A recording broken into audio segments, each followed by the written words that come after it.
Kenapa ya banyak orang mulai berpikir siapapun rezim yang berkuasa hasilnya akan sama aja.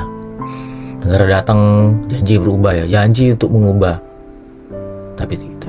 Rezim berganti tapi pola sama aja. Ya kan, kekuasaan menguasai sumber daya, memperkaya kelompok tertentu. Ya kan? Nah sebetulnya dalam konstitusi negara harusnya bekerja untuk rakyat ya. Itu tertuang dalam UUD 45 Pasal 33 jelas ya, sumber daya alam dikuasai negara untuk makmur rakyatnya. Artinya negara tuh hadir, negara tuh sebagai pengelola ya, untuk kepentingan publik. Tapi dalam praktik banyak penelitian menunjukkan bahwa akses terhadap sumber daya justru dikuasai oleh kelompok elit tertentu. Ya kan, oligarki. Itu kekuasaan di tangan segelintir ya.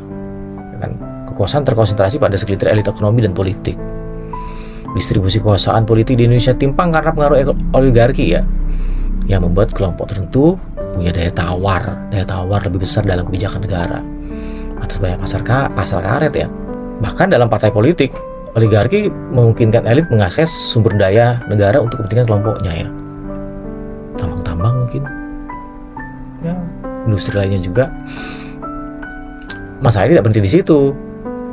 Penelitian lain menunjukkan bahwa politik yang tinggi memicu korupsi, oligarki, dan dinasti politik ya.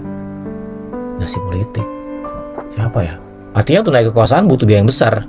Setelah berkuasa ada balik modal ya kan. Akhirnya negara jadi alat distribusi keuntungan ya. Alat distribusi keuntungan. Bener banget ya. Kuras terus.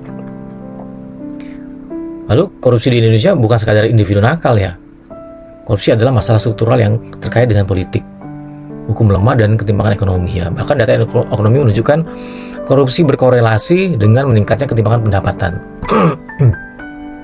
Semakin korup suatu sistem, semakin kaya elit dan semakin tertinggalnya rakyat. Aduh, kasihan ya. Jadi kenapa akhirnya muncul ketidakpercayaan terhadap rezim yang berkuasa ya, terhadap negara ya?